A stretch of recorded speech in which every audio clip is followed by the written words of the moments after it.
The echo of two rolls. The silence in the small, sun-drenched apartment was a heavy, unfamiliar thing for Maya. It had been 187 days, 16 hours, and what felt like a million minutes since the laughter, the deep rumble of a voice, the familiar scent of wood smoke and old books that belonged to her husband, Rohan, had vanished.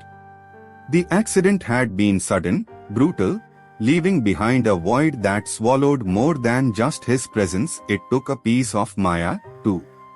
And in its place, it left her with a responsibility that felt as vast and terrifying as the ocean, raising their 5-year-old son, Aryan, alone. Aryan was a vibrant, curious boy, all Rohan's mischievous smile and Maya's soulful eyes. But in the weeks after, his light had dimmed. He'd stopped asking for bedtime stories, his crayon drawings were no longer explosions of color but muted, solitary figures. And most heartbreakingly, he'd stopped asking for Papa. Maya knew he was hurting, just as she was, but she also knew he was waiting, watching her. He needed his mother, yes, but he also needed a strength, a guiding hand, a particular kind of playful rough and tumble that only Rohan had truly mastered. One evening, as Aryan picked at his dinner, he suddenly looked up, his eyes brimming. "Mama," he whispered, his voice barely audible, "who will teach me to fly my kite now? Papa always knew the best winds." A sharp pang went through Maya's chest. Rohan had been the kite expert, the one who would patiently untangle strings, found the perfect open field, and given Aryan that accelerated push as the kite soared.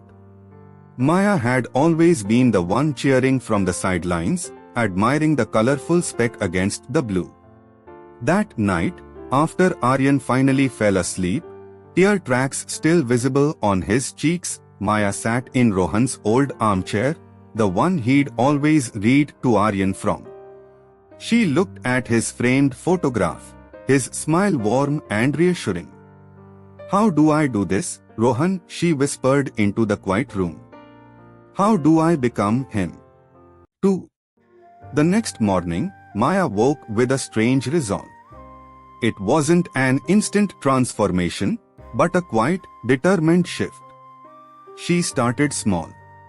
Instead of her usual dainty breakfast, she made a hearty one, just like Rohan used to, complete with slightly burnt toast and a questionable amount of butter. Aryan, surprisingly, giggled. "Papa's toast," he exclaimed, a flicker of his old self returning. Then came the kite. Maya researched online, watched countless YouTube videos on aerodynamics, and spent an afternoon in a dusty old shop, choosing the brightest, most aerodynamic kite she could find. The first few attempts in the park were disastrous.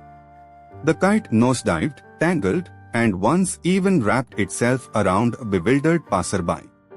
Maya felt a flush of embarrassment, but then she looked at Aryan, whose laughter, though tinged with a little pity, was genuine.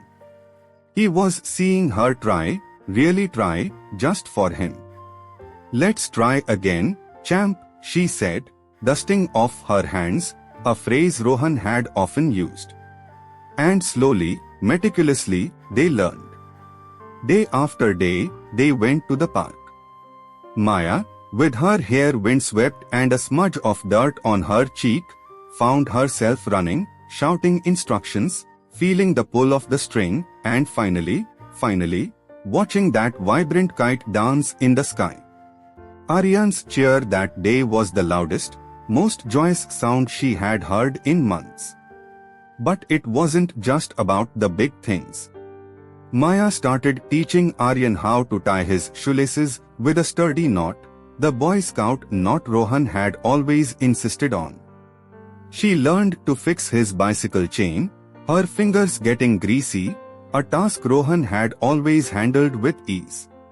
When Aryan scraped his knee, she didn't just offer comfort, she cleaned and bandaged it with a stoic practicality, telling him, rub some dirt on it, you'll be fine, a phrase that echoed Rohan's own resilient spirit. There were still tears, of course, for both of them. There were days when the sheer weight of it all threatened to crush Maya.